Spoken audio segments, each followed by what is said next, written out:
করেছি, শেয়ার করেছি তো, হ্যাঁ। দেখতে পাচ্ছ তো? হ্যাঁ স্যার, দেখতে পাচ্ছি। হুম। দেখো তো, তাহলে অ্যাটম স্ট্রাকচার মোটামুটি তৈরি করলে?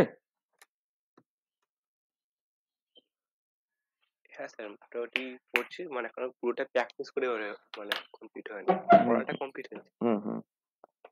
ম্যাডাম যেগুলো পড়িয়েছে সেগুলো সবটাই কভার করলাম তো নাকি? হুম হুম। হ্যাঁ স্যার। হ্যাঁ স্যার, সবটাই। হুম হুম হুম। করে মানে মানে তাহলে ম্যাডাম তার মতো করে করিয়েছেন, আমি আমার মতো, মানে আমিও আমার মতো করে করালাম। এবারে দেখো দুটো মিলে এমএসসি তো কোশ্চেন, তো এমএসসির কোশ্চেন ইউজুয়ালি ফ্ল্যাট কোশ্চেন হয়, হ্যাঁ, খুব কঠিন ঘুরিয়ে ফুরিয়ে যে খুব কিছু দেয় সেরকম নয়। এবার একটুখানি ঠিক ঠিক করে মানে করে নেবে, তারপর হয়ে যাবে, অসুবিধা হবে না। হুম, একটুখানি তৈরি করে একটুখানি পরীক্ষাটা ঠিক ঠিক করে দিয়ে দেবে আর কি।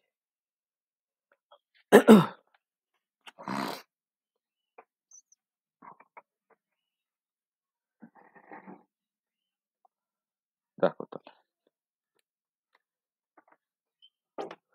আজকে আমাদের ওই লাস্ট যে পার্টটা, আমরা আগের দিনে তোমার অ্যানামালাস জিমান এফেক্ট পর্যন্ত বলেছি। আজকে আমাদের আলোচনাটা হবে মূলত হচ্ছে পাশ্চেন বেক এফেক্ট নিয়ে আর কি। ঠিক আছে?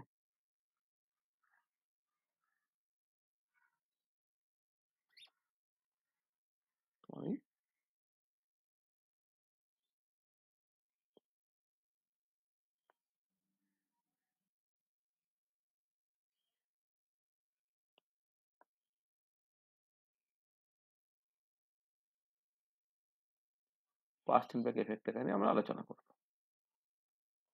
আচ্ছা। আচ্ছা, দেখো, আগের দিনে যে লাস্ট আমরা অ্যানামালাস জিমান এফেক্ট আলোচনা করলাম,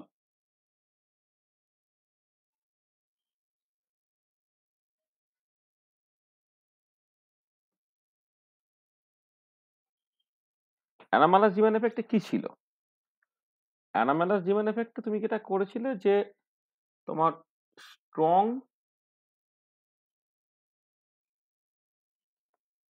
স্পিন অরবিট কাপলিং, তার সঙ্গে দেয়া হয়েছিল উইক হোমোজিনিয়াস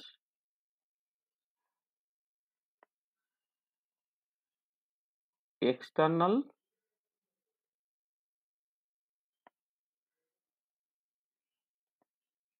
ম্যাগনেটিক ফিল্ড। হ্যাঁ, এইটা তাহলে স্ট্রং স্পিন অরবিট কাপলিং আছে আর weak homogeneous external magnetic field আছে। হ্যাঁ, তার জন্য তোমার যে স্প্লিটিং প্যাটার্নটা আর কি, হ্যাঁ, মানে এটা হচ্ছে তোমার মানে অ্যানামালাস জিমান effect splitting of spectral line.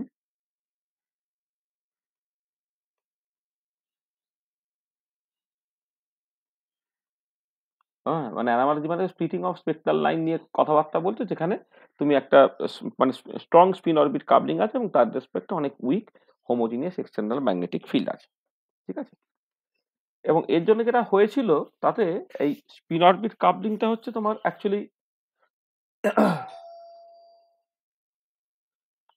না, তো কে ফোন করছে? এক সেকেন্ড, না।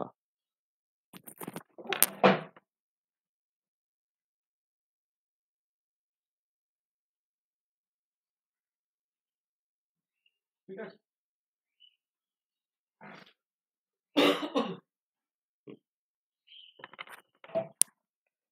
হ্যাঁ, আচ্ছা, এর ক্ষেত্রে যেটা হচ্ছিল যে তোমাকে আগে আহ, এটাকে কনসিডার করতে হচ্ছে, মানে আগে তোমার স্পিন অরবিট কাপলিংটাকে কনসিডার করতে হচ্ছে। ধরো আমি যদি এরকম করে ব্যাপারটাকে ভাবি যে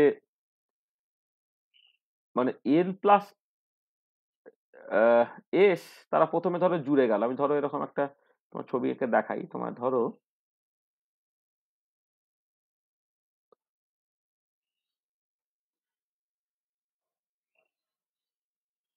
দাঁড়াও এক সেকেন্ড।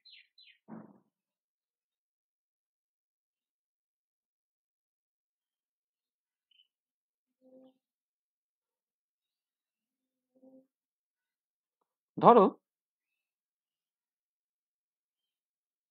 এইটা হচ্ছে ধরো তোমার এল। ঠিক আছে? আর সরি আর এইটা ধরো তোমার এস, ঠিক আছে? এটা অরবিটাল অ্যাঙ্গুলার মোমেন্টাম, এটা স্পিন অ্যাঙ্গুলার মোমেন্টাম। তাহলে এল আর এস, তো এল আর এস মিলে এই জে তৈরি হলো, এইটা হচ্ছে তোমার জে, এইটা, ঠিক আছে? আর এবারে তুমি কি করছো না,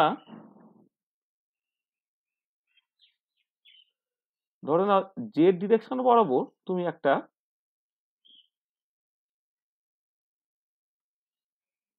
এই যে জেড ডিরেকশন ধরে নাও তুমি,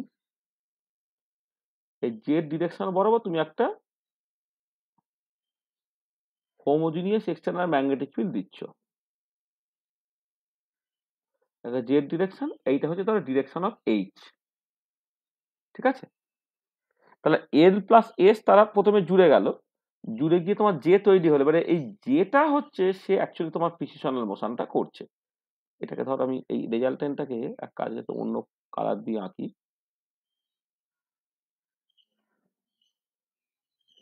এইটা ধরো তোমার জে, তো এ হচ্ছে তোমার এবারে প্রিসিশনাল মোশনটাকে করছে। প্রিসিশনাল মোশনটা যদি করে, তোমার ছবিটাকে আমি দেখাচ্ছি এরকম করে।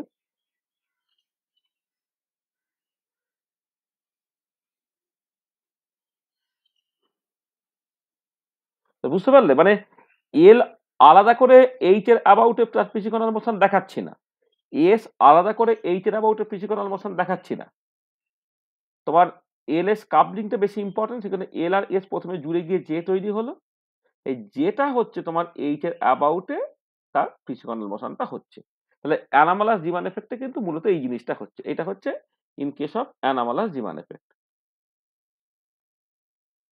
কেস অফ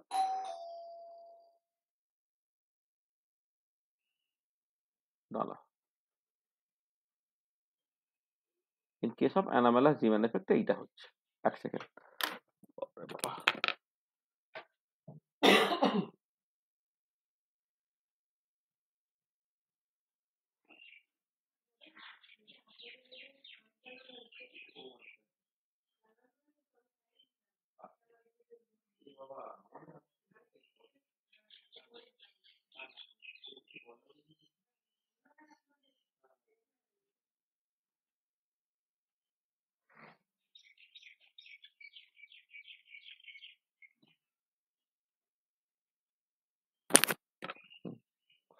হ্যাঁ, দেখো, ইন কেস অফ অ্যানামালাস জিমান এফেক্ট তোমার এই এই ধরনের সিচুয়েশন হচ্ছে। আচ্ছা, এবারে দেখো, তাহলে পার্সেন্ট ব্রেক এফেক্ট আমি যেটা করব,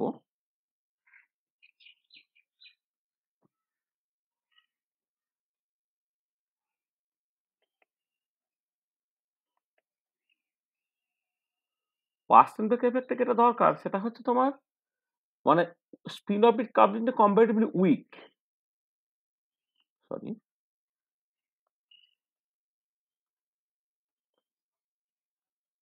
এক্ষেত্রে হচ্ছে মানে কম্পারেটিভলি যদি তুমি দেখো উইক স্পিন অরবিট কাপলিং। দেখো একটা পার্টিকুলার সিস্টেম যদি কনসিডার করো, পার্টিকুলার অ্যাটম যদি তুমি কনসিডার করো, তার ক্ষেত্রে স্পিন অরবিট কাপলিং ফিক্সড হয়ে থাকবে, এবং যেটা তুমি দেখেছো ওই জেড বাই আর কিউবের সঙ্গে প্রপোর্শনাল, অর্থাৎ জেড এর ভ্যালুটা কেমন তার মতো করে তো স্পিন অরবিট কাপলিং তোমার ঠিক হবে, এটা দেন ওটা ফিক্সড। সেখানে আমি যেটা করবো বেসিক্যালি, যেটা আমার হাতে আছে সেটা হচ্ছে এই হোমোজিনিয়াস এক্সটার্নাল ম্যাগনেটিক ফিল্ডটা খুব স্ট্রং করবো। তাহলে স্ট্রং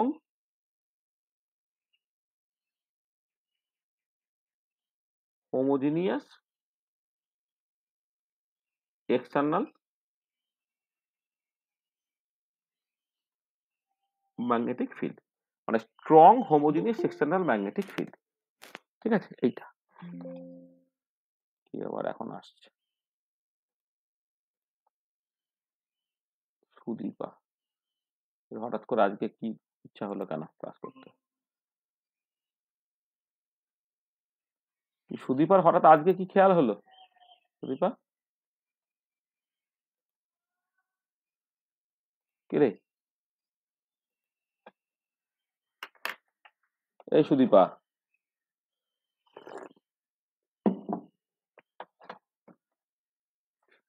শুনতে পাচ্ছিস?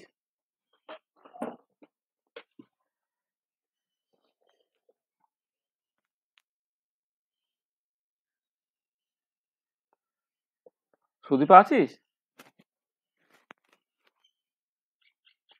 যাকে দেখো, তাহলে যেটা হচ্ছে যে স্পিন অরবিট কাপলিংটা উইক কিন্তু strong homogeneous external magnetic field, এটা তুমি দিয়েছো।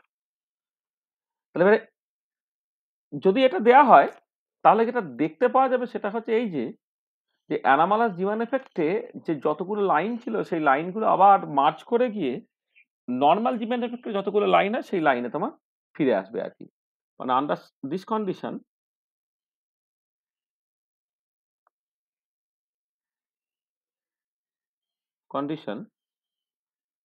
the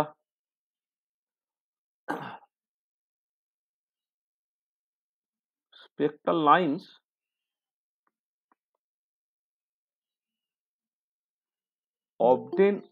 obtain in যা বাবা কি রে ভাই উদ্ভট তো।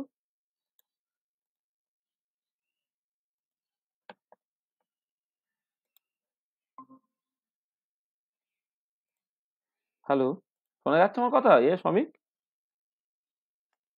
হ্যাঁ স্যার, শুনতে পাচ্ছি। হ্যাঁ, দেখো তাহলে under this condition the spectral lines obtain in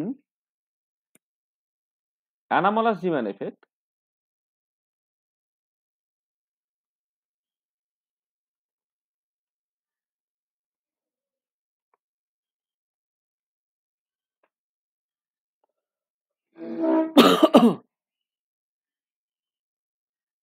becomes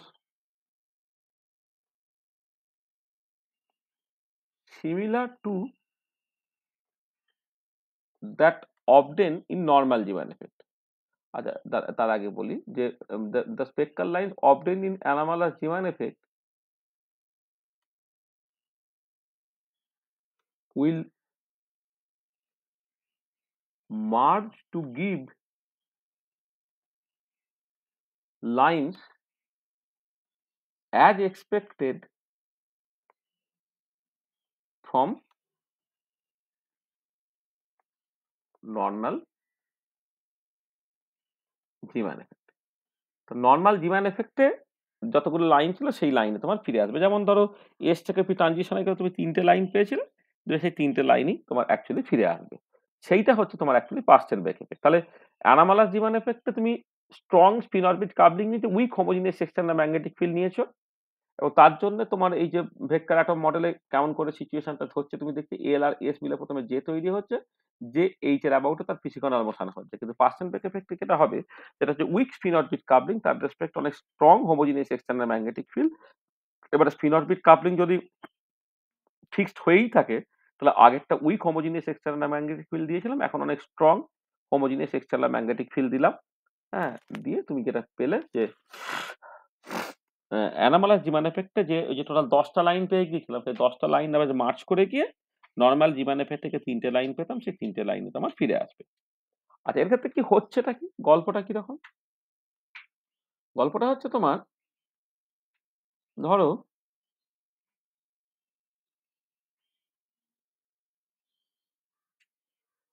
ধরো এই হচ্ছে এদিকে তোমার এল ছিল। আচ্ছা, সেই এল কিন্তু তার একটা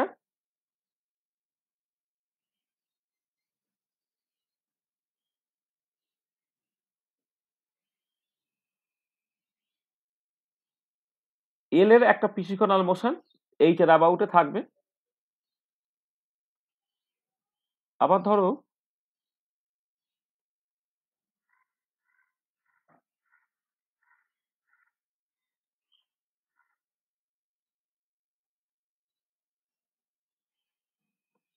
ধরে নাও তোমার এটা এস, হ্যাঁ, এস তার আবার নিজস্ব একটা পিসিকোনাল মোশন তোমার থাকবে।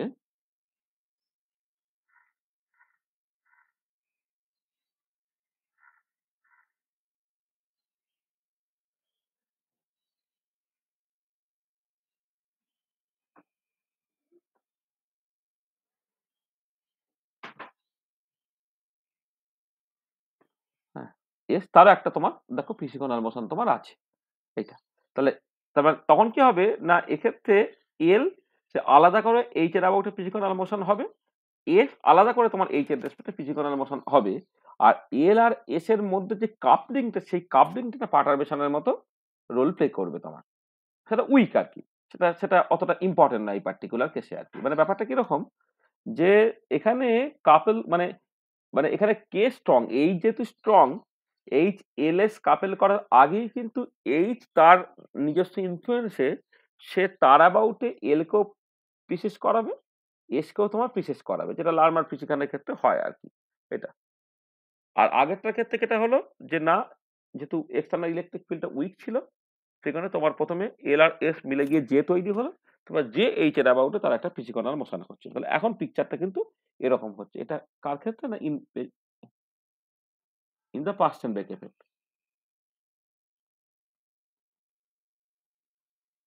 এই পার্সেন্ট ব্রেক এফেক্টে কিন্তু এই ধরনের সিচুয়েশনটা তোমার হচ্ছে। এবারে যদি এরকম সিচুয়েশন হয় তাহলে ইন্টারাকশন এনার্জিটা কি হবে? ইন্টারাকশন এনার্জিটা দেখো,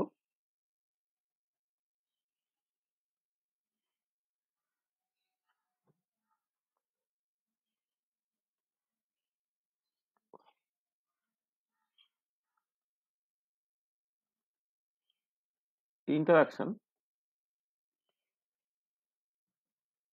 এই এল তার করসপন্ডিং একটা মানে অরবিটাল অ্যাঙ্গুলার মোমেন্টামের সঙ্গে অ্যাসোসিয়েটেড একটা ম্যাগনেটিক মোমেন্ট থাকবে, তার জন্য একটা interaction energy suddenly minus mu L into H dot এটা একটা থাকলো,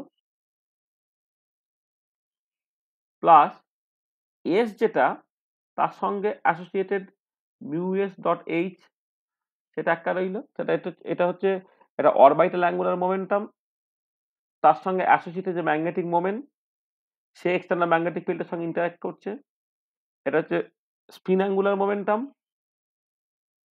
তার সঙ্গে অ্যাসোসিয়েটেড যে ম্যাগনেটিক মোমেন্ট তার সঙ্গে হোমোজিনিয়াস এক্সটার্নাল ম্যাগনেটিক ফিল্ডের ইন্টারাকশনসটা হচ্ছে, আর তার সঙ্গে সঙ্গে একটা weak spin orbit coupling interactions থাকবে, যেটা আমরা তার ফর্মুলা বের করেছিলাম, খেয়াল করে দেখো Z by R cube gamma L gamma S into L dot S, L dot S এটা ছিল spin orbit coupling interaction energy, আর একটা অ্যাডিশনালি তোমার ছিল এটা, ঠিক আছে। আচ্ছা এইটাকে এবারে তুমি দেখো কেমন করে লিখছো। আচ্ছা এই লাস্ট পার্টটা কিন্তু উইক, মাথায় রাখতে হবে। আচ্ছা তাহলে এবার এইটা দেখো মাইনাস মাইনাসে প্লাস হয়ে গেল, তাহলে গামা এল ইন্টু এল dot h plus gamma S into s dot h, মানে মিউ এলটা হচ্ছে মাইনাস গামা এল ইন্টু এল আর মিউ এসটা হচ্ছে minus gamma S into s, সেই জন্য আর কি এইটা। আর তারপরে যেমন আছে এই পার্টটা আমি এখন রেখে দিচ্ছি, প্লাস তোমার z by R cube gamma L gamma S into L dot S এটা। তাহলে গামা এল এল ডট এইচ মানে হচ্ছে l H cos theta, l H cos theta, আচ্ছা কস থিটা মানে কস থিটা ওয়ান লিখি, এটা কস থিটা ওয়ান লিখি কারণ আমি ধরে নিচ্ছি এই যে অ্যাঙ্গেলটা এই অ্যাঙ্গেলটা ধরে নাও তোমার থিটা ওয়ান, আর এই যে অ্যাঙ্গেলটা এই অ্যাঙ্গেলটা ধরে তোমার থিটা টু, তাহলে L H cos theta one plus এটা হচ্ছে তোমার, আচ্ছা এই গামা এসটাকে টু ইন্টু গামা এল করে দিচ্ছি, আর এস এইচটা হচ্ছে S H cos theta two করে দিচ্ছি, প্লাস এটা হচ্ছে Z by R cube gamma L gamma S gamma L gamma S, বা তুমি এটাকে এক কাজ করতে পারো মানে টু ইন্টু গামা এলটা স্কোয়ার করে দিতে পারো তাহলেও হবে। এটা হচ্ছে তোমার, আমি গামা এসটাকে in terms of gamma L just express করছি, তাহলে এটা হচ্ছে টু ইন্টু গামা এলটা স্কোয়ার, মানে গামা এসটাকে টু ইন্টু গামা এল এটাকে লিখলাম, তো two into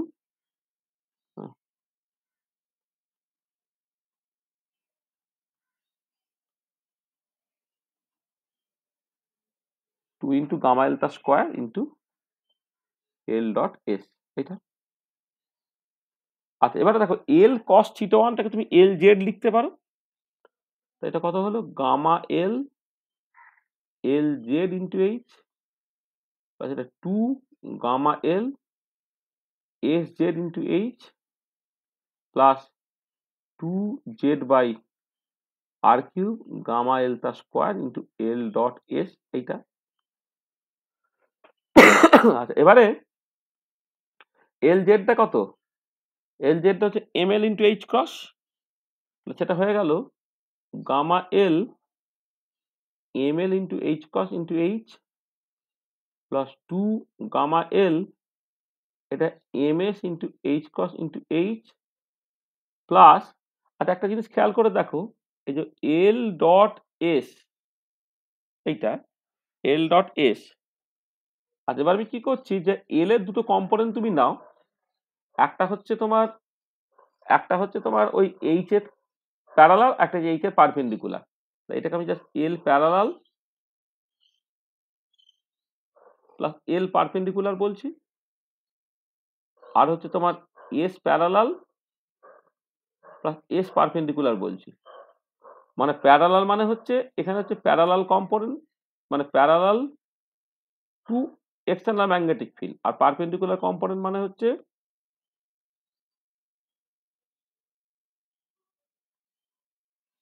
perpendicular to H এইটা, ঠিক আছে। আচ্ছা এবারে দেখো তাহলে এই যে এইখানে যখন এলটাকে তুমি লিখছিলে না, সেই আমি আগে যেভাবে করেছিলাম খেয়াল করো তুমি, যে মানে আগে এরকম একটা সিচুয়েশন এসেছিল আর কি, যে সকাল যে পারপেন্ডিকুলার কম্পোনেন্ট যেটা যখন তোমার প্রিসিশনাল মোশন হবে পারপেন্ডিকুলার কম্পোনেন্ট গুলো ভ্যানিসেস টু জিরো হয়ে যাবে, তাই না?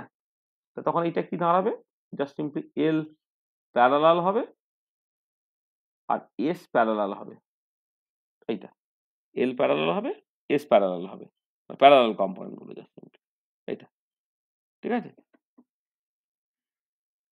মানে এখানে তোমার মানে বুঝতে পারছো তো, ধরো এইখানে আমি যদি এল এর যদি একটা পারপেন্ডিকুলার মানে প্যারালাল কম্পোনেন্ট মানে along the H, R perpendicular মানে ধর এই ডিরেকশনে আছে, যখন পিসিকোনাল মোশন হয়ে এলটা তোমার এই দিকে চলে আসবে, তখন তো তোমার করসপন্ডিং যে যার একটা পারপেন্ডিকুলার কম্পোনেন্ট, আগে যে পারপেন্ডিকুলার কম্পোনেন্ট ছিল এখন এদিকে পারপেন্ডিকুলার কম্পোনেন্ট হবে, তার অ্যাভারেজ টু জিরো হয়ে যাবে আর কি।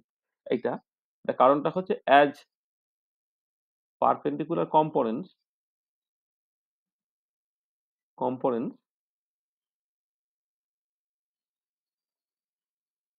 অ্যাভারেজ টু জিরো, এটা ঠিক আছে। তাহলে তোমার এই যে এইখানে যখন এল ডট এস ছিল, এল ডট এস মানে কিন্তু তোমার বেসিক্যালি যেটা করতে হবে তোমার এই পারপেন্ডিকুলার কম্পোনেন্ট গুলো তোমার যেহেতু জিরো হয়ে যাচ্ছে, তাহলে অ্যাকচুয়ালি কিন্তু এই প্যারালাল কম্পোনেন্ট গুলোর মধ্যে কিন্তু তোমার অ্যাকচুয়ালি এটা মানে তোমার ডট প্রোডাক্টটা হলেই তোমার হয়ে যাবে। তার মানে এইটা তুমি এখন লিখতে পারবে যে 2z by R cube gamma এল তার স্কোয়ার তার সঙ্গে এল প্যারালাল কম্পোনেন্ট আর এস প্যারালাল কম্পোনেন্ট তাদের মধ্যে ডট প্রোডাক্ট। তো ভালো। আচ্ছা এটা আমি আরেক লাইন লিখে রাখি,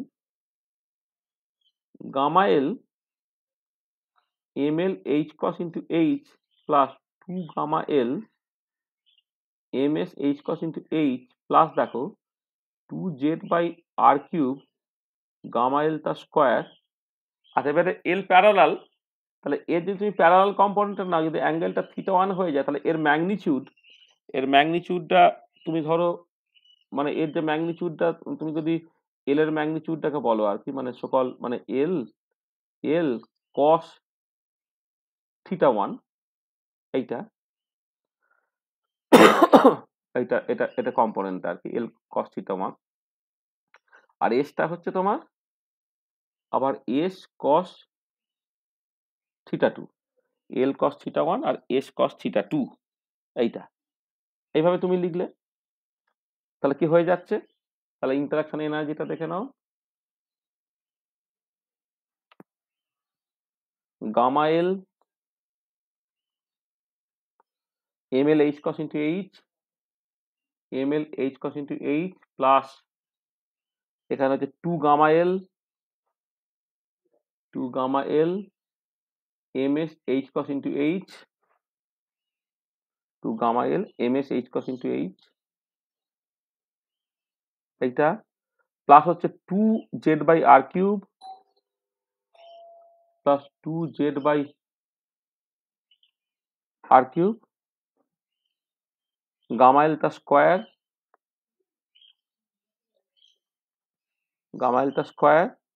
আর এল cos থিটা 1 হচ্ছে আবার lz ইন্টু sz, lz এবং sz এর ভ্যালু কত তোমার এই ml ইন্টু h cos আর ms ইন্টু h cos, একবারে লিখে দিচ্ছি। হ্যাঁ, এখানে তো l cos থিটা 1 মানে হচ্ছে lz আর s cos থিটা 2 মানে হচ্ছে sz, তাহলে ওইটা একবারে তোমার লিখে দিলাম ml into ms h cos তার স্কোয়ার। এটা তাহলে দেখো জিনিসটা এখন কি দাঁড়াচ্ছে, তুমি এখান থেকে এক গামা এল কমন নিয়ে নাও, এইটা হচ্ছে এরকম দাঁড়াচ্ছে ml প্লাস 2ms, তার সাথে তোমার গুণ থাকছে h ক্রস ইন্টু h এই পার্টটা, প্লাস এখানে যেটা থাকছে দেখো তোমার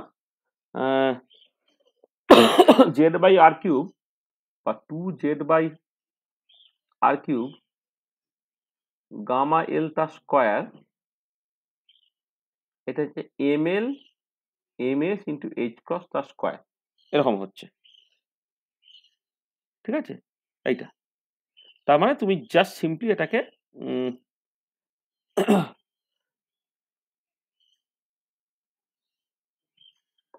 মানে এই যে পুরো জিনিসটাকে ml প্লাস 2ms,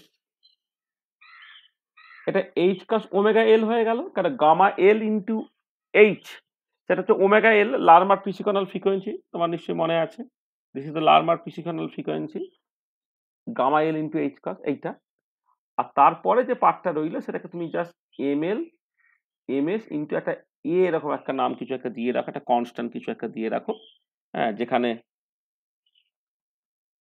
যেখানে এটা হচ্ছে এই যে 2z by R cube into gamma এল তার square into h cross square, এটা একটা কনস্ট্যান্ট তুমি বলে, তার মানে দেখো ইন্টারাকশন এনার্জিটাকে তুমি জাস্ট এখন এইরকম ভাবে লিখতে পারছো, এইটা। এখান থেকে একটা কথাই, সেকেন্ড টার্মটা কিন্তু খুব স্মল, মানে প্রথম টার্মটার রেসপেক্টে পরের টার্মটা কিন্তু বেশ ছোট হবে, কারণ স্পিন অরবিট কাপলিংটা তুমি দেখো এই যে মানে যেটা ইম্পর্টেন্ট পয়েন্ট দেখো যে প্রথম যে টার্মগুলো এই যে দুটো টার্ম সেটা এইচ এর উপর নির্ভর করে, কিন্তু পরের টার্মটা এইচ এর উপর নির্ভর করে, তাহলে যদি এক্সটার্নাল ম্যাগনেটিক ফিল্ড প্রচন্ড স্ট্রং হয় তুমি জাস্ট সিম্পলি এটাকে ইগনোর করতে পারো। তাহলে দেখো, তাহলে কিন্তু এমন হতো যে if external magnetic field is very strong,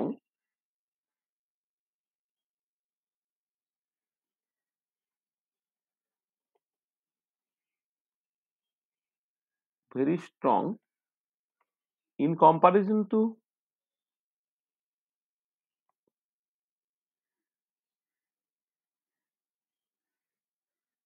আচ্ছা মানে ভেরি স্ট্রং ইন কম্পারিজন তো পরে বলছি, ভেরি স্ট্রং দেন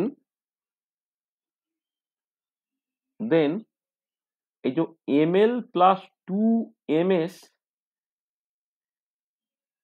h cos ওমেগা এলটা মাঝ গ্রেটার দেন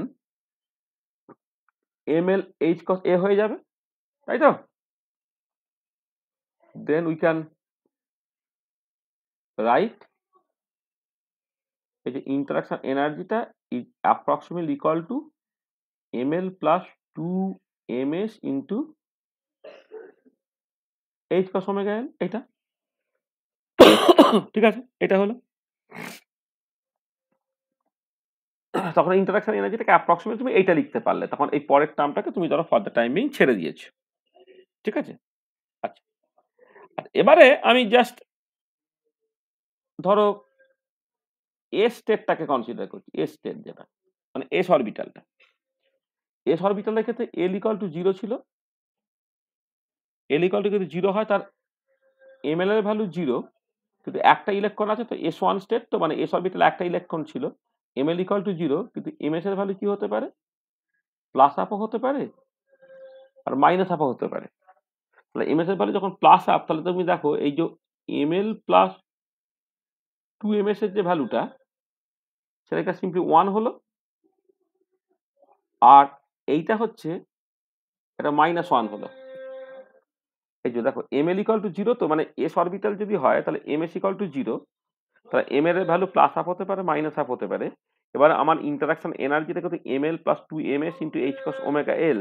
তাহলে ml প্লাস 2ms এর ভ্যালুটা আমি ক্যালকুলেট করে রাখছি।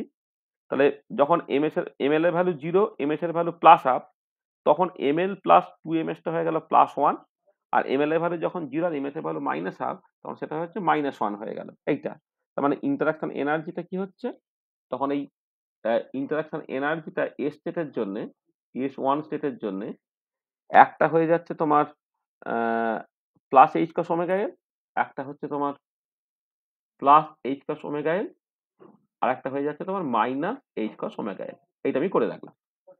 আর এবার পি স্টেট, পি1 স্টেট। আর পি1 স্টেটে এল এর ভ্যালুটা হচ্ছে 1, তা যদি হয় তাহলে এম এল এর ভ্যালু কি হতে পারে, আর এম এল এর ভ্যালু হতে পারে তোমার প্লাস 1 হতে পারে, 0 হতে পারে, মাইনাস 1 হতে পারে। আর এবারে এর এম এস এর value plus half or minus half, plus half or minus half, plus half or minus half, এটা হতে পারে। তাহলে এবারে ml প্লাস 2ms এই ভ্যালুগুলোকে ক্যালকুলেট করো। ml প্লাস 2ms, তাহলে এইটা হচ্ছে তোমার 2 হতে পারে, আর মানে ml প্লাস 2ms 2 এইটা, আর এইটা হলো 0, মানে 1 আর মাইনাস হাফ করলে হচ্ছে 0। আচ্ছা এইটা হতে পারে কত,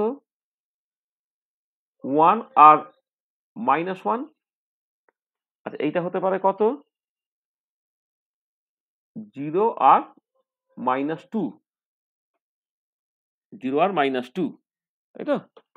মানে এই যে তোমার ধরো যখন ml এর ভ্যালু মাইনাস 1 নিচ্ছ আর ms এর ভ্যালু প্লাস হাফ নিচ্ছ, তখন ml প্লাস 2ms করে এটা 0 হয়ে গেল, আর মাইনাস 1 আর মাইনাস হাফ করলে হচ্ছে মাইনাস 2 হয়ে গেল। তাহলে 2 0 এটা। তাহলে ইন্টারাকশন এনার্জি এখানে কি হচ্ছে না, ইন্টারাকশন এনার্জি গুলো তোমার p1 স্টেটের জন্য তোমার দেখো কি কি হচ্ছে না, 2h cos omega l, 0 h cos omega l, minus h cos omega l,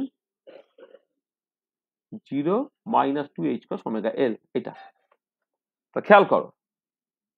তাহলে এবারে তুমি যদি এখানে দেখো,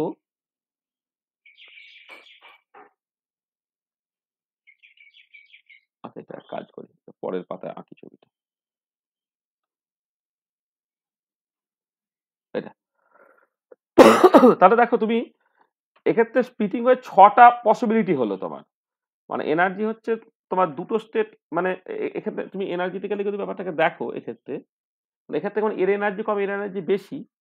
এই পার্টিকুলার কেসে দেখো তোমার একজনের এনার্জি থাকছে minus 2h cos omega l, একজনের এনার্জি থাকছে plus 2h cos omega l, এরা হচ্ছে নন ডিজেনারেট।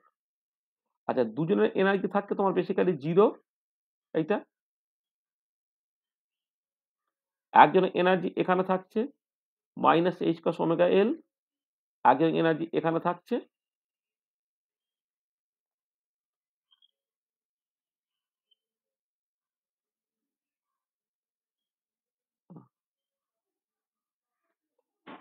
কার এনার্জি থাকছে 0, একজন এখানে হচ্ছে একটা minus h cos omega l একটা আছে, plus h cos omega l একটা আছে, আর মাঝে তোমার 0 থাকছে, 0 কিন্তু দুবার আসছে। তা তুমি যখন এই পি অরবিটালের ক্ষেত্রে তুমি দেখছো, তখন কিন্তু তোমার 6টা ভাগে তোমার অ্যাকচুয়ালি স্প্লিটিং হচ্ছে, 6টা ভাগে স্প্লিটিং হলেও কিন্তু একটা ডিজেনারেট থাকছে, সেটা তোমার মাথায় রাখতে হচ্ছে। এইটা, এইটা, এইটা, আর এইটা, এইটা। তাহলে এবারে তুমি স্পেক্ট্রাটা কি হচ্ছে দেখো, ধরো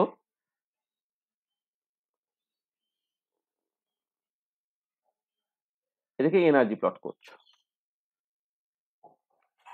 আগে ছিল এটা তোমার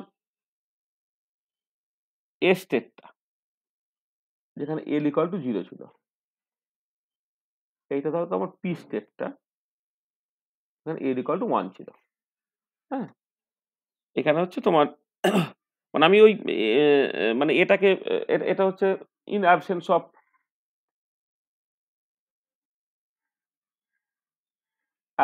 এইচ, ঠিক আছে। আর ইন প্রেজেন্স অফ এইচ কি হলো?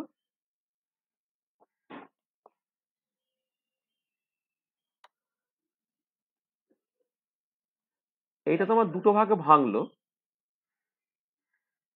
এই একটা ধরো,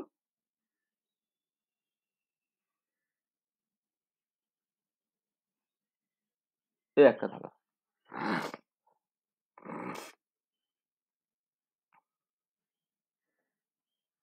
আচ্ছা, এবারে এইখানে তুমি কি দেখতে পাচ্ছ? এখানে তোমার বেসিক্যালি 5টা ভাগে ভাঙছে, মানে 6টা কিন্তু দুটো ডিজেনারেট থাকতে পারে, আমি 5টা ভাগ তোমায় বলছি। এইটা, এখানে দুটো দেখাচ্ছি,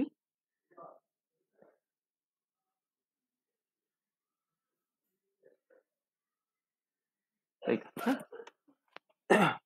আর এর এনার্জিটা minus H cross omega L, এটা plus H cross omega L, এটা minus 2 H cross omega L, এটা minus H cross omega L, এটা 0, এটা plus H cross omega L, এটা plus 2 H cross omega L, এইটা, ঠিক আছে? এটা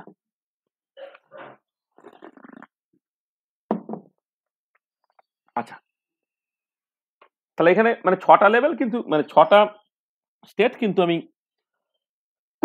এগুলোকে মানে দুটো ডিজেনারেট বলে আমি এইভাবে করে করলাম। আচ্ছা, এইখানে এই সিলেকশন রুলটাকে বোঝার জন্য তুমি এক কাজ করো, এই করসপন্ডিং স্টেট গুলোতে না এমএল আর এমএস এর ভ্যালু গুলোকে একটুখানি বলে নি এখানে। মানে প্রথমটা হচ্ছে এমএল এর ভ্যালু, পরেরটা হচ্ছে এমএস এর ভ্যালু। হ্যাঁ, দেখো এমএল এর ভ্যালু এটাও 0, এটাও 0, এটা এমএস এর ভ্যালু মাইনাস হাফ, এটা হচ্ছে তোমার প্লাস হাফ। আর এইটা যখন করছো তোমার মাইনাস, এই যে এইখানে হচ্ছে তোমার প্রথমটা যেটা, যেখানে এনার্জিটা মাইনাস 2 এইচ কা সময় গেল, তখন এমএল এর ভ্যালু হচ্ছে -1, এটা হচ্ছে -1 মাইনাস হাফ, এটা আর একটা 0 হচ্ছে তোমার, যেখানে এখানে একটা -1 আছে,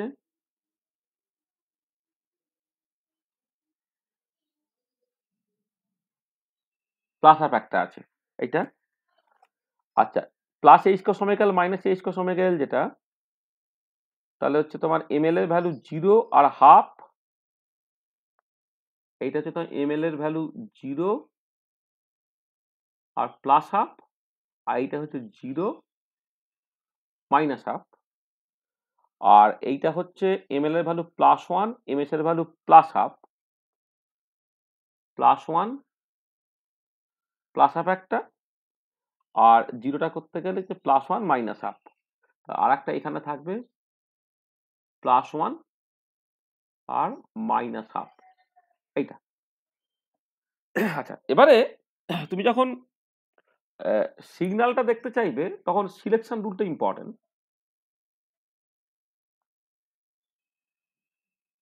আচ্ছা, সিলেকশন রুলটা কি? একটা সিলেকশন রুলটা হচ্ছে যে ডেল্টা এমএলটা হচ্ছে 0 +-1 হয়, কিন্তু ডেল্টা এমএসটা অলওয়েজ তোমার 0 হতে হবে। হ্যাঁ, ডেল্টা এমএলটা 0 +-1, আর ডেল্টা এমএস কিন্তু তোমাকে 0 হতে হবে। আচ্ছা, তাহলে সেই মতো করে তুমি এবারে দেখো যে এইখান থেকে এখানে ট্রানজিশনটা হবে কি হবে না। প্রত্যেকটা পসিবল দেখো, এমনিতে কি হয়, এখানে 6টা আর এখানে 2টো, তাহলে 12টা তোমার লাইন পাওয়ার কথা, 12টাই লাইন পাবে কিনা একটুখানি ভালো করে বোঝার চেষ্টা করো। ধরো তুমি যদি এইখান থেকে এইখানে এই যে ট্রানজিশনটা, তার জন্য এমএল এর ভ্যালু -1 থেকে 0-তে যাচ্ছে, তা ডেল্টা এমএল 0 +-1 এর মধ্যেই থাকছে, আর ডেল্টা এমএসটা তোমার 0 হচ্ছে। আচ্ছা, এবারে তুমি এইখানে দেখো 0 থেকে মাইনাস হাফে, এটাও তোমার হলো অ্যালাউড। আচ্ছা, এখানে তোমার +1 থেকে মাইনাস হাফ, +1 থেকে মাইনাস হাফ, সেটা তোমার হবে এটা, কারণ এমএস এর ভ্যালু -1/2 আছে। তাহলে এখানে দেখো, এখানে 6টা স্টেটের মধ্যে তোমার -1/2, -1/2, -1/2 সেই কটা হতে পারলো। ঠিক আছে, এটা। আর এবার এইখান থেকে এখানে হতে পারবে, এখান থেকে এখানে হতে পারবে, এখান থেকে এখানে, মানে উপরের তিনটে যার এমএস এর ভ্যালুটা হচ্ছে তোমার প্লাস হাফ, সেখান থেকে কিন্তু নিচে ট্রানজিশনটা হতে পারবে না। ঠিক আছে, তাহলে ওই যে ডেল্টা ডেল্টা এমএল তো মোটামুটি এখানে যেটা আছে সবটাই অ্যালাউড হয়ে যাবে, কারণ এমএল এর ভ্যালু প্লাস মাইনাস ওয়ান, আর এখানে হচ্ছে তোমার জিরো, যেহেতু সবকটা অ্যালাউড হলো, তাহলে দেখতে হবে বেসিক্যালি ডেল্টা এমএসটা। তা ডেল্টা এমএসটা যখন তুমি দেখছো, তখন ওই delta MS equal to zero হতে হবে বলে তুমি জাস্ট মানে এই উপরের লেভেল থেকে এখানে আসতে পারে, এই ছটাই তোমার পসিবিলিটি হয়ে গেল আর কি। ঠিক আছে, আচ্ছা এবারে ছটা পসিবিলিটির মধ্যে তুমি খেয়াল করে দেখো যে ধর আমি যদি ছটার নাম যথাক্রমে, এক কাজ করি, ছটার নাম ধরো এই এই ধরো 1 নম্বর, 2 নম্বর, 3 নম্বর, 4 নম্বর, 5 নম্বর, 6 নম্বর, এরকম যদি নাম দিই, তাহলে একটার জন্যে 1 নম্বরের জন্য তুমি এনার্জি গ্যাপটাকে ক্যালকুলেট করে দেখো। 1 নম্বরের জন্য কি এনার্জি গ্যাপটা -2 h ওমেগা এল থেকে -h ওমেগা এল হচ্ছে। তাহলে এইটা তুমি যদি করো, মানে দেখো ফাইনাল মাইনাস ইনিশিয়াল বা যা কিছু, মানে উল্টো দিক দিয়ে করলে এইটা মাইনাস এটা যেভাবেই করো না কেন, তুমি ধরো যেটা করবে সবসময় ইউনিফর্মলি করবে। তাহলে আপার এনার্জি কিন্তু এইটাকে ভাবো, বা উল্টোটা করি, মানে ফাইনাল মাইনাস ইনিশিয়ালি করি, তাহলে এইটা হচ্ছে প্লাস এইচ কস ওমেগা এল।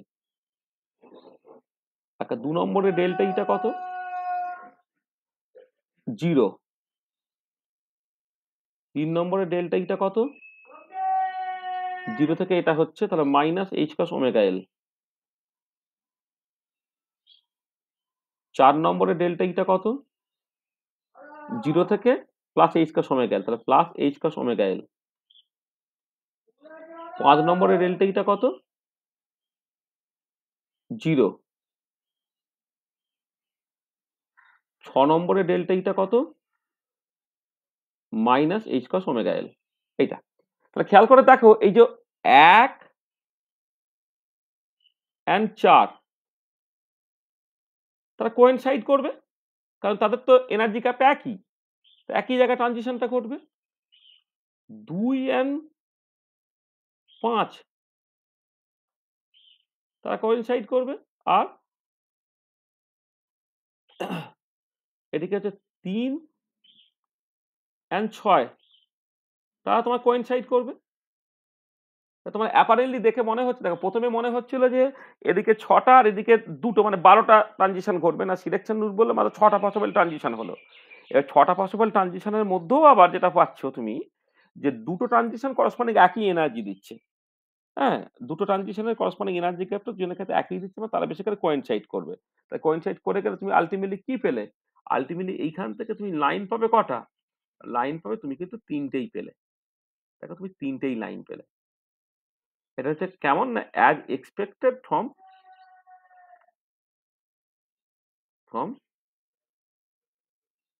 Normal Zeeman effect.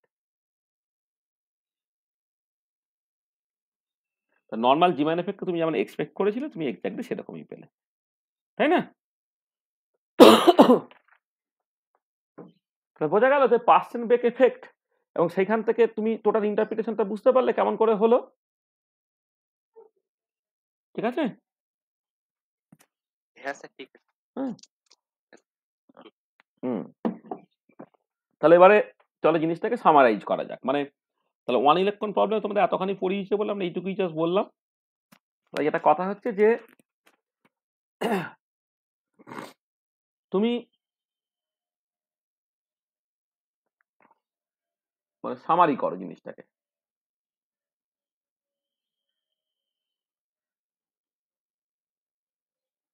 প্রথমে তুমি ধরো বোর্ড থিওরিতে ছিলে, বোর্ড থিওরি অর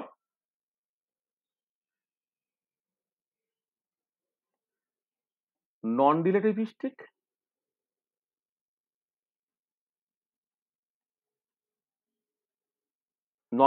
সমারফেল্ড থিওরিতে তুমি ছিলে, যেক্ষেত্রে এনার্জিটা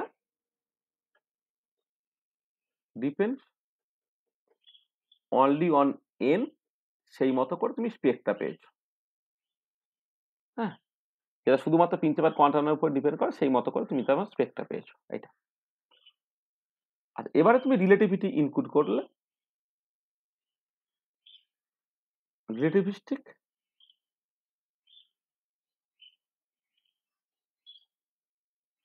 সমারফেল্ড থিওরিতে তুমি এলে,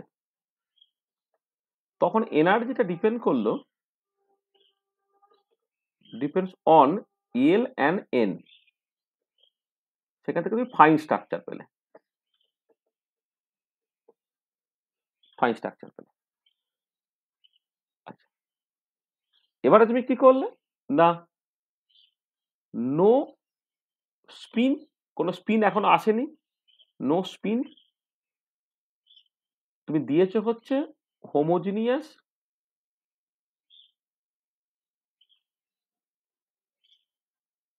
external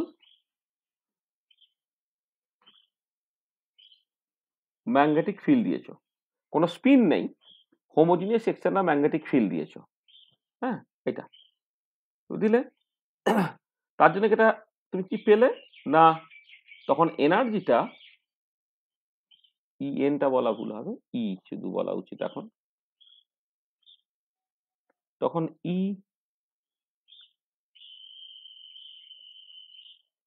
depends on L, depends on, এক সেকেন্ড হবে,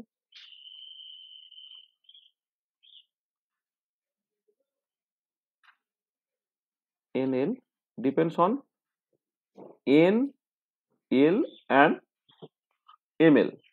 ই depends on N L and M L, তিনজনের উপর ডিপেন্ড করছে। সেখান থেকে তুমি যেটা পেলে normal Zeeman effect,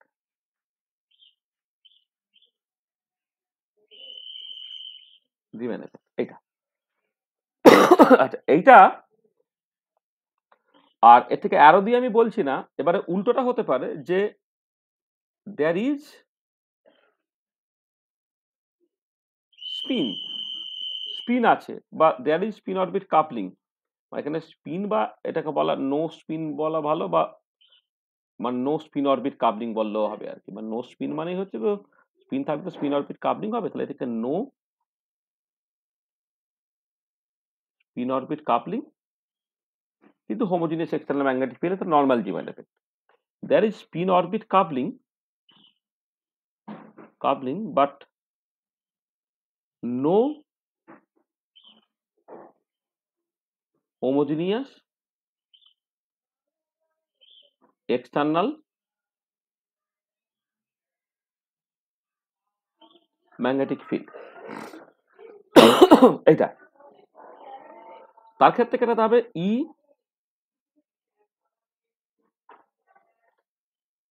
depends on,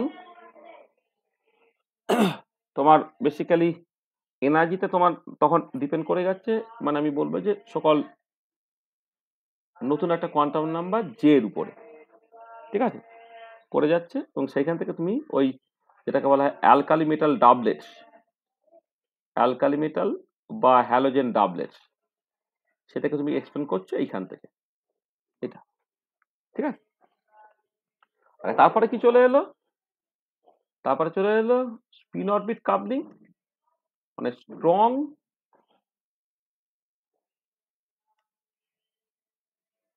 spin orbit coupling plus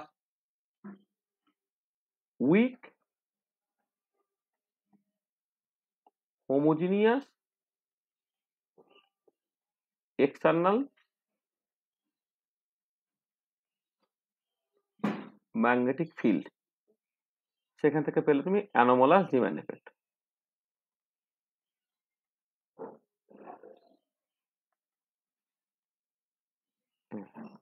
R finally হচ্ছে উইক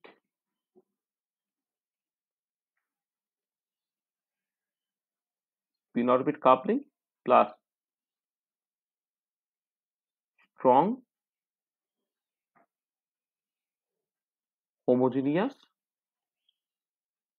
এক্সটার্নাল ম্যাগনেটিক ফিল্ড। হ্যাঁ, উইক স্পিন অরবিট কাবলিং আর strong homogeneous external magnetic field, সেখান থেকে তুমি পেলে হচ্ছে পার্সেনবেক এফেক্ট। এটা ঠিক আছে, বোঝা গেল? তাহলে এই হচ্ছে আমাদের রাস্তাটা, মানে স্পেক্ট্রাটা কেমন করে আস্তে আস্তে আস্তে আস্তে তুমি স্প্লিট করছো। আচ্ছা, পুরো জিনিসটাই আমি বলি, এটা কিন্তু পুরো জিনিসটাই যেটা করেছি ফর ওয়ান ইলেকট্রন সিস্টেম, এটা কিন্তু পুরোটাই হচ্ছে ফর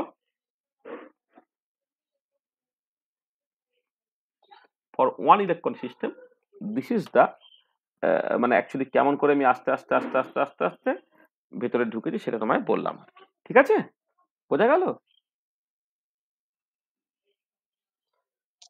হ্যাঁ স্যার। টোটাল ওভারঅল ছবিটা তোমার কাছে কিন্তু পরিষ্কার থাকতে হবে যে তুমি মানে কেমন করে আস্তে আস্তে এগোচ্ছ, কতগুলো বিক্ষিপ্ত ক্লাসের কম্বিনেশন হিসেবে সাবজেক্টটাকে ধরবে না। এটা কিন্তু একদম একটা কন্টিনিউয়াস প্রসেস। দেখো আমি যেভাবে তোমায় আজকে সামারি করলাম, সেই রকম করেই কিন্তু পরপর পরপর করে তোমাকে পড়িয়ে গেছি। আচ্ছা, এবার আমি জাস্ট নেক্সট সেমিস্টারে আমি অ্যাটমিক স্ট্রাকচার নিয়ে আরো কিছু কথাবার্তা বলতে চাইবো নেক্সট সেমিস্টারে। আচ্ছা, দুটো জিনিস করব। একটা হচ্ছে যে এই যা কিছু এখানে করেছি দেখো সবটাই কিন্তু ওয়েব, মানে আমি কখনই কোয়ান্টাম মেকানিক্সটা সেইভাবে ঢোকাইনি। কোয়ান্টাম মেকানিক্স সেইভাবে ঢোকাইনি মানে এটা হচ্ছে তোমার ভেক্টর অ্যাটম মডেল কখনো ব্যবহার করা হয়েছে, কখনো সেমি এম্পিরিক্যাল মেথড গুলোকে ব্যবহার করা হয়েছে, হ্যাঁ, উইলসন সমারফিল্ড কোয়ান্টিফিকেশন রুল ব্যবহার করা হয়েছে। তাহলে আমি নেক্সট সেমিস্টারে দুটো জিনিস করব। একটা হচ্ছে যে মানে exact quantum mechanical treatment,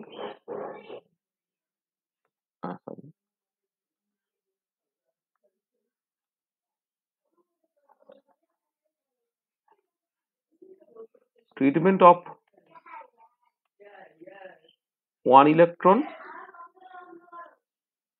atom or ions, হ্যাঁ, exact quantum mechanical treatment of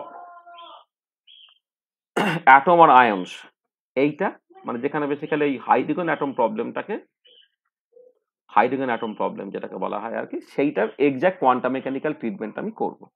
যেটা আমাদের কোয়ান্টাম মেকানিক্সের মতো তোমার পার্টিকুলার বক্সে শেষ করে দিচ্ছি, rigid daughter, harmonic oscillator, hydrogen atom প্রবলেমগুলো আমরা পরের সেমিস্টারে পড়বো, সেইটা আমরা পড়বো। তারপরে চলে আসবো হচ্ছে এই approximate method,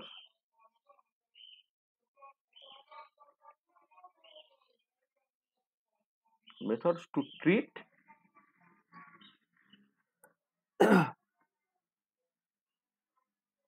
various effects such as, মানে মোটামুটি ভেরিয়েশন বা পার্টারবেশন থিওরি দিয়ে, such as Zeeman effect, anomalous Zeeman effect,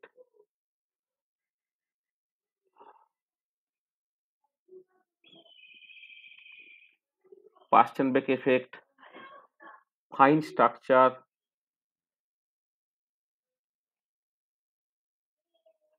hyperfine structure, এইগুলো ভেরিয়েশন এবং পার্টারবেশন থিওরি দিয়ে করতে হয় আর কি। সেটা একটা যায়, সেটা মেনি ওয়ান ইলেকট্রন প্রবলেমের ক্ষেত্রেও তোমার করা যেতে পারে আর কি। এইটা তারপরে চলে যাব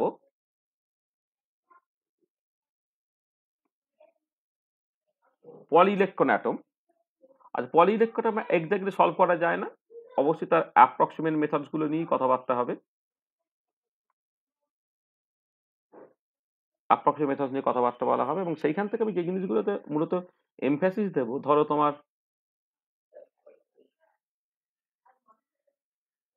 আওয়া প্রিন্সিপাল, কুনস রুল,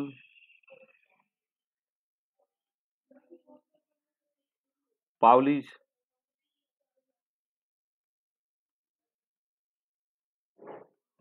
এক্সক্লুশন প্রিন্সিপাল, এক্সেট্রা। এইগুলো মানে সেখানে তোমার ওই পাউলি's এক্সক্লুশন প্রিন্সিপাল বলতে গেলে অ্যান্টিসিমেট্রিক প্রিন্সিপাল অটোমেটিক্যালি তোমার চলে আসবে আর কি পলি ইলেকট্রন অ্যাটমের ক্ষেত্রে। এইটা সেক্ষেত্রে তোমার অ্যাটমিক টার্ম সিম্বলস ইত্যাদি এইগুলো আমরা আলোচনা করবো। তাহলে এই হচ্ছে মানে এটা কিছুটা কোয়ান্টাম মেকানিক্সের বিষয়, কিছুটা তোমার ট্রুলি অ্যাটমিক স্ট্রাকচারের বিষয়। তাহলে এই পুরো জিনিসটা যদি তুমি করো তাহলে তোমার একটা পার্ট হচ্ছে কমপ্লিট হবে। মানে অন্ততপক্ষে রিসার্চে যাওয়ার আগে কেউ যদি অ্যাটমিক ফিজিক্সে রিসার্চ করতে চায়, রিসার্চ করার আগের স্টেজ পর্যন্ত। এবারে তুমি যখন মানে এটা হচ্ছে এমএসসি 1 এর মধ্যেই পড়ে, মানে এমএসসি 1 মানে সেমিস্টার 1 সেমিস্টার 2 এর মধ্যে। আর সেমিস্টার 3 তে যদি ফিজিক্যাল স্পেশালে তুমি চলে যাও, ফিজিক্যাল স্পেশালে আমি এর সাথে, সাথে যেগুলো করব এই যে অ্যাপ্রক্সিমেট মেথড মানে এখানে হচ্ছে ভেরিয়েশন এবং পারটারবেশন প্রিন্সিপাল গুলি মূলত বলছি। কিন্তু যখন তুমি অ্যাকচুয়ালি এতে যাবে ওই মানে স্পেশালে পড়তে যাবে, তখন আমরা এই পলিইলেকট্রন অ্যাটম গুলোকে এই হার্ট্রি-ফক থিওরি, কাপেল-ক্লাস্টার থিওরি ইত্যাদি দিয়ে জাস্ট কিছুটা বোঝার চেষ্টা করব। ঠিক আছে? এটা একটা কন্টিনিউয়াস প্রসেস। মানে এই ফিল্ডে যদি কেউ রিসার্চ বা ইত্যাদি করতে চাও, তার কোয়ান্টাম মেকানিক্স এবং অ্যাটমিক স্ট্রাকচার, অ্যাটমিক ফিজিক্স সম্বন্ধে পরিষ্কার ধারণা থাকবে।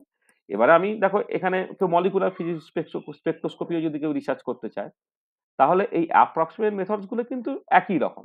মানে এই যে এখানে অ্যাপ্রক্সিমেট মেথডস এর কথা বললাম, কারণ এগুলো সবই পার্টারবেশন থিওরি দিয়ে করতে পারা যাবে। এখানে অ্যাপ্রক্সিমেট মেথডস এর কথা বললাম এগুলো। এবার আমি এখানে অ্যাটমের ক্ষেত্রে ব্যবহার করব। এবার কেউ চাইলে এটা মলিকুলের ক্ষেত্রে ব্যবহার করতে পারে। হ্যাঁ? শুধু সিস্টেমটা পাল্টে গেল কিন্তু যে প্রিন্সিপলস গুলো থাকবে সেই প্রিন্সিপলস গুলো একই রকম ভাবে থাকবে আরকি। ঠিক আছে? তাহলে এই জিনিসগুলো মানে তোমাদের মানে কতজনের যে ইন্টারেস্ট থাকবে এবং কিভাবে থাকবে তার উপরে পুরো জিনিসটা নির্ভর করবে। এখন তো লেখাপড়া মানুষ শিখতেও চায় না, করতেও চায় না। মানে কিছুই শিখছে না। তাতেও দেখছি লোকের কিছুই প্রায় কিছু এসে যাচ্ছে না। টিচাররাও জানে না। নতুন লোকজন তো লেখাপড়াও এত কম সব শিখে এসছে, কিছু বলারও নেই। হ্যাঁ? সর্বত্রই এত বাজে পড়াশোনা হচ্ছে। হ্যাঁ? হুম। তাহলে তাহলে এইটা করলে তাহলে একটা কমপ্লিট ব্যাপার হয় আরকি। ঠিক আছে? হুম। মানে মানে কমপ্লিট মানে মানে আমি অন্তত যতটুকু করতে চাইছি ততটুকু তাহলে করা যায় আরকি। এবারে তোমরা মানে কতটা কি করতে চাইবে তার উপরে পুরো জিনিসটা নির্ভর করবে। বুঝেছো?